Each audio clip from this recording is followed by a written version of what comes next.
నమస్కారం సార్. నమస్తే అండి.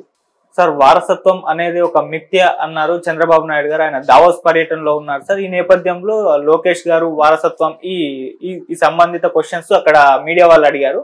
అప్పుడు ఆయన చెప్పారు, వారసత్వం అనేది ఒక మిథ్య, చుట్టూ ఉన్న పరిస్థితులే మనకు అవకాశాన్ని కల్పిస్తుంటాయి, వాటిని అందిపుచ్చుకోవాలని చెప్పేసి ఈయన తన అభిప్రాయాన్ని అయితే వెలిపించారు సార్. మరి ఇప్పుడు ఈ వారసత్వం అనే ఒక మిథ్య అన్నారు కదా, దీనిపైన మీ ఒపీనియన్ మీరే విధంగా చూస్తారు సార్? అంటే సినిమా రంగంలోనూ రాజకీయ రంగంలోనూ కూడా అన్నాడు ఆయన.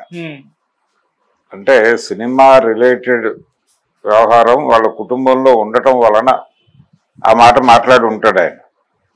కానీ మనకి ప్రస్తుతం రాజకీయ రంగంలోనూ సినిమా రంగంలోనూ కూడా కొంచెం నిశ్చితంగా పరిశీలిస్తే వారసత్వాలే కనిపిస్తున్నాయి. హీరోల కొడుకులే హీరోలుగా ఉన్నారు మెజారిటీ, లేదు నిర్మాతల కొడుకులు ఉన్నారు. ఇప్పుడు మొన్న సంక్రాంతి బరిలో రిలీజ్ అయిన 3 సినిమాలు చూస్తే అందులో మొదట రిలీజ్ అయిన సినిమా చిరంజీవి గారి కొడుకుది, తర్వాత రిలీజ్ అయిన సినిమా ఎన్టీ రామారావు గారి కొడుకుది, ఆ తర్వాత రిలీజ్ అయిన సినిమా రామానాయుడు గారి కొడుకుది. కాబట్టి వీటికంటే ముందు రిలీజ్ అయి పెద్ద హిట్ అయినటువంటి పుష్ప అరవింద్ గారి కొడుకుది. ఇలా కొడుకుల సినిమాలే చూస్తున్నాం మనం. అలాగే రాజకీయాల్లో కూడా జగన్మోహన్ రెడ్డిని చూస్తున్నాం, వైఎస్ రాజశేఖర రెడ్డి గారి కొడుకు. పవన్ కళ్యాణ్ ఆయన చిరంజీవి గారి తమ్ముడు.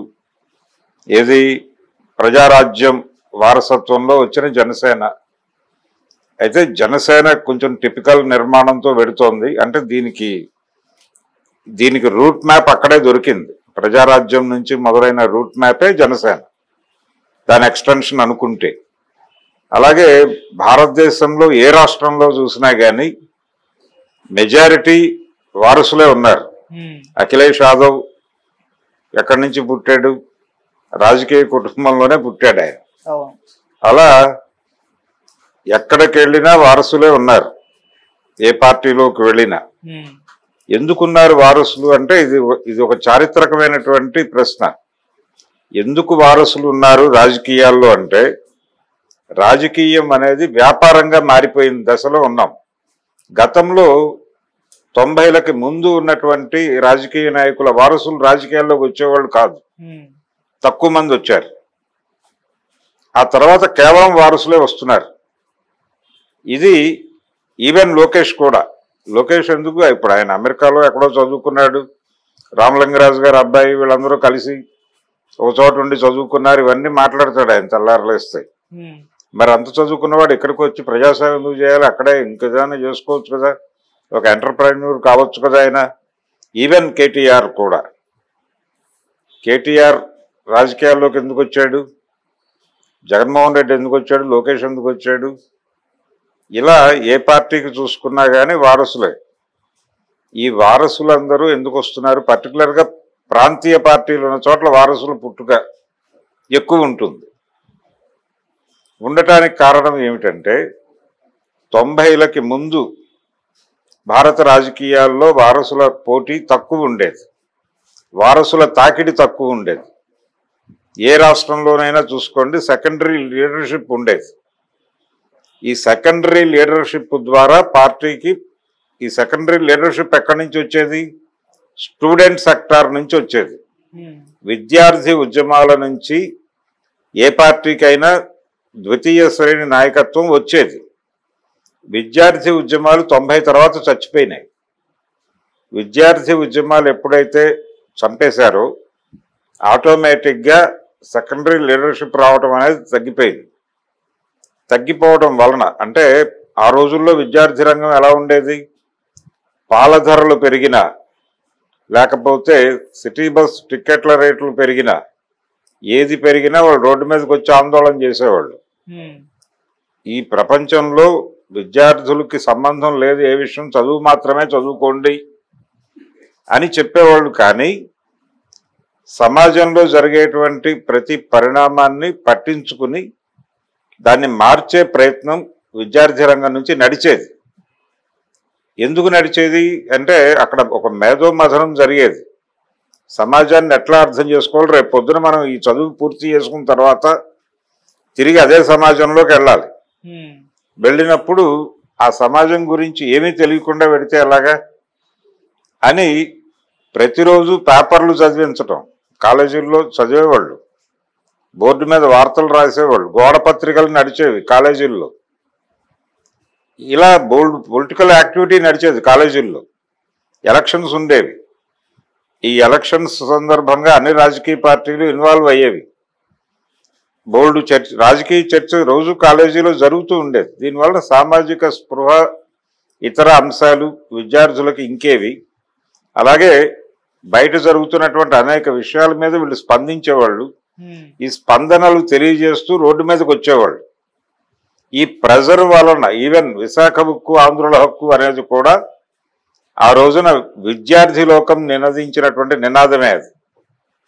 విశాఖ ఉక్కు ఆంధ్రుల హక్కు అనే ఆందోళన కావచ్చు, జయాంధ్ర ఉద్యమం కావచ్చు, ఆ రెండు మేజర్ మాస్ మూమెంట్లు, ఆంధ్రప్రదేశ్ వరకు పరిమితమే మాట్లాడుతున్నాను నేను. ఆ రెండు మేజర్ మాస్ మూమెంట్లలోనూ విద్యార్థి లోకమే ఉంది. అంత క్రియాశీలకంగా ఉన్నటువంటి విద్యార్థి ఉద్యమం, ఆ ఉద్యమం నుంచి వచ్చినటువంటి నాయకులే. ఈవెన్ ఏబీవీపీ కావచ్చు, వెంకయ్యనాయుడు విద్యార్థి ఉద్యమం నుంచి వచ్చిన నాయకుడే కాదని చెప్పమనండి. జైపాల్ రెడ్డి అక్కడి నుంచి వచ్చినోడే. చాలామంది నాయకులు విద్యార్థి ఉద్యమాల్లో నుంచి వచ్చిన వాళ్లే ఎదిగారు, మాట్లాడగలిగారు. కాస్త విషయం ఉండి సబ్జెక్ట్ని అర్థం చేసుకుని మాట్లాడినటువంటి వాళ్ళందరూ కూడా విద్యార్థి ఉద్యమాల నుంచి వచ్చిన వాళ్లే. అలాగే సినిమా రంగంలో కూడా వారసులు చాలా తక్కువ ఉండేవాళ్ళు ఆ రోజుల్లో. అంటే వారసులు వచ్చినప్పటికీ వాళ్ళు 1-2 సినిమాలు ప్రూవ్ చేసుకోగలిగితే ప్రూవ్ అయి ఉండేవాళ్ళు, లేదంటే వెళ్ళిపోయేవాళ్ళు. ఈవెన్ కృష్ణ గారి పెద్ద అబ్బాయి పరిస్థితి చూసాం మనం. అది కళారంగం, దానికి ఒక ప్రత్యేకత ఉంటుంది.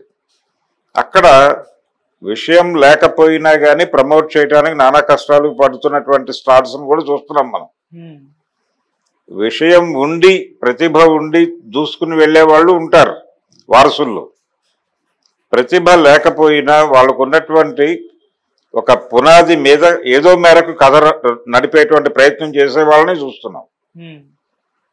ఇప్పుడు మహేష్ బాబు తన ప్రతిభ ఉంది, ఆ ప్రతిభతో దానికి వారసత్వం తోడవటంతో అతను సక్సెస్ఫుల్గా ట్రాక్ నడపగలిగాడు, నడుపుతున్నాడు ఇప్పటికీ.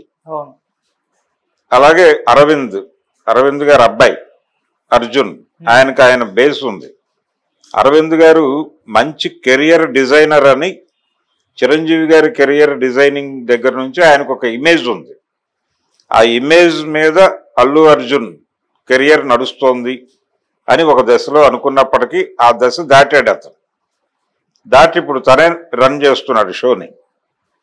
ఇది ఒక చొరవతో కూడుకున్నటువంటి వ్యవహారం. మహేష్ బాబుది అదే పరిస్థితి. కృష్ణ గారు ఎర్లీ డేస్లో గైడెన్స్, ఇప్పుడు మహేష్ బాబే కదా తన్ని తాను సెల్ఫ్ గైడ్ చేసుకుని వెళ్ళిపోతున్నాడు కదా ఆయన. ఇలాగే ఉంటుంది ప్రపంచం. కొన్ని సందర్భాల్లో ఇప్పుడు నందమూరి బాలకృష్ణ గారు ఉన్నాడు, ఆయన్ని తన కంపెనీ సినిమాల్లో మాత్రమే వాడేవాడు తప్ప రామారావు గారు బయటకి ఇచ్చేవాడు కాదు. ఒక దశలో బయట ప్రొడ్యూసర్లు అడిగినప్పుడు ఒక డైరెక్టర్ వెళ్ళి లేదు బయట సినిమాలు చేయిస్తేనే కదా అని అడిగితే అప్పుడు వదిలేడు ఆయన సీఎం అయిన తర్వాత. అందుకని కొంచెం గ్యాప్ వచ్చింది ఆయన వాళ్ళ కంపెనీ సినిమాలకి బయట సినిమాలు చేయటానికి మధ్యలో నాకు తెలుసు 3-4 ఇయర్స్ గ్యాప్ వచ్చింది. ఆ గ్యాప్లో చిరంజీవి ఎమర్జ్ అయ్యాడు. సో ఇదొక ప్రయాణం.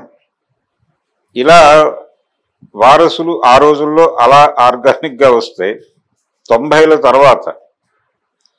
తర్వాత వారసులే రావటం, వారసులే నిలబడటం అనేది చూస్తున్నాం మనం. వారసుల తాకిడిని తట్టుకుని మధ్యలో కష్టపడి పైకి వచ్చినటువంటి హీరోలు కూడా ఉన్నారు. నాని లాంటి వాళ్ళు వీళ్ళు ఉంటారు కానీ మనకు ప్రామినెంట్గా ఇప్పుడు బిగ్ స్టార్, గ్లోబల్ స్టార్ అన్న వాళ్ళు అందరూ ఎవరు? ప్రభాస్ అక్కడి నుంచి వచ్చాడు. ప్రభాస్, మహేష్ బాబు, రామ్ చరణ్, జూనియర్ ఎన్టీఆర్, మొత్తం దండు వారసు దండే కదా అక్కడ ఉంది.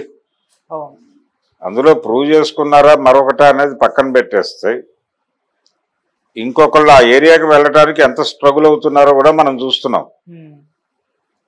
కాబట్టి ఈ ఈ శైలి ఉంటుంది అనివార్యంగా. దాదాపు మెగా కాంపౌండ్ నుంచి 10 మంది హీరోలు వచ్చారు.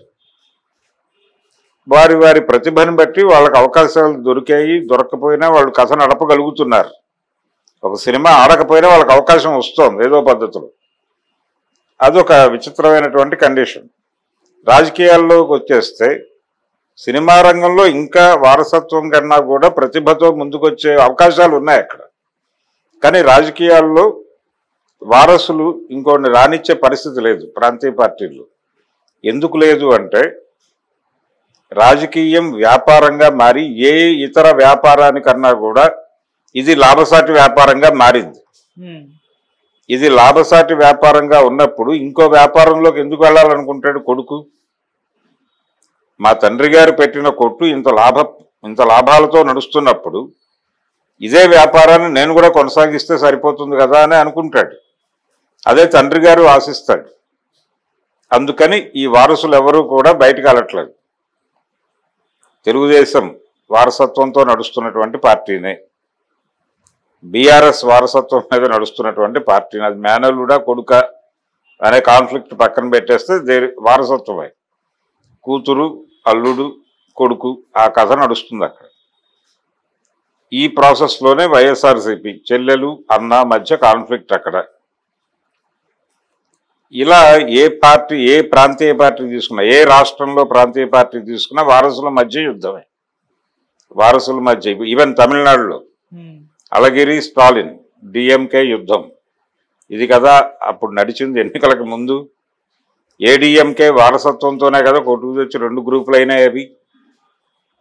ఇది ప్రాంతీయ పార్టీలు అన్నీ కూడా ఒక లిమిటెడ్ కంపెనీలుగా మారిపోయినాయి. ఇది ప్రాంతీయ పార్టీలు ప్రాంతీయ ప్రజల ఆకాంక్షలు నెరవేర్చడం కోసం మొదలై వాళ్ళ కుటుంబ ఆకాంక్షలు నెరవేర్చుకునేటువంటి కంపెనీలుగా మారిపోయినాయి. ఇది గుర్తించాలి ప్రజలు. ఎప్పుడైతే ఇవి లిమిటెడ్ కంపెనీలుగా మారిపోయాయో దీని మీద వస్తున్నటువంటి ప్రాఫిట్స్ వాళ్ళ వారసుల్ని చాలా అట్రాక్ట్ చేస్తున్నాయి. అట్రాక్ట్ చేసి వాళ్ళు ఇదే బిజినెస్, ఇదే బాగుంది, హ్యాపీగా ఇక్కడే ఉందాం అని ట్రైన్ అయ్యి అక్కడే ఉంటున్నారు. ఇది చెప్పాలి చంద్రబాబు. ఇదేదో ప్రతిభతో ఇవన్నీ మాట్లాడాడు ఆయన. అంటే వాళ్ళల్లో ప్రతిభ ఉంటే వస్తారు, లేదంటే రారు. నేనేం అంటే తను వాంటెడ్గానే లొకేషన్ ప్రమోట్ చేస్తున్నట్టుగా కనిపించటానికి నిరాకరిస్తున్నాడు ఆయన. ఆ నిరాకరణలో భాగంగానే ఆ ప్రకటన ఇచ్చాడు. ఏది వారసత్వం మిథ్య అనేది. వారసత్వంలోనే కదా ఆయన వచ్చింది. ఎన్టీ రామారావు గారు అల్లుడు కాకపోతే ఏమిటి ఆయన పరిస్థితి?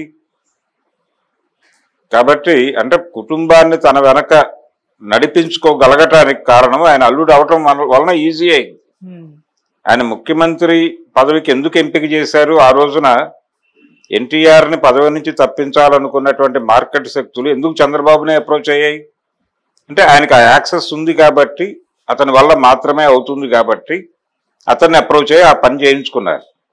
ఆ వారసత్వం ఉండటం వల్లనే ఆయన ముఖ్యమంత్రి అవ్వగలిగాడు. లేకపోతే అది అంత ఈజీ వ్యవహారం కాదు. ఆయన అయిపోయాడు. ఇప్పుడు లోకేష్ని చేయటానికి ప్రమోట్ చేయమని ప్రెజర్ ఉంది పార్టీలో. ప్రెజర్ ఉన్నప్పటికీ లోకేష్ని ప్రమోట్ చేయటం, ఆల్రెడీ ప్రమోట్ చేయాల్సినంత చేశారు, అయిపోయింది. ఇంతకంటే ఎక్కువ చేస్తే బయట నుంచి వచ్చే ప్రమాదాలు ఉన్నాయి కాబట్టి ఆయన సంయమనం పాటిస్తూ ఇలా మాట్లాడాడు. ఈ స్టేట్మెంట్ వచ్చే ఎన్నికల ముందు డెఫినెట్గా ఉండదు. వచ్చే ఎన్నికల ముందు ఆయన వారసుడిగా ప్రకటించి పట్టాభిషేకం చేసి ఆ తర్వాత ఎన్నికలు అనేటువంటి దాన్ని ఏమిటంటారు, రాజసూయ యాగంలోకి పంపిస్తాడు, లేదు అశ్వమేధ యాగానికి పంపిస్తాడు.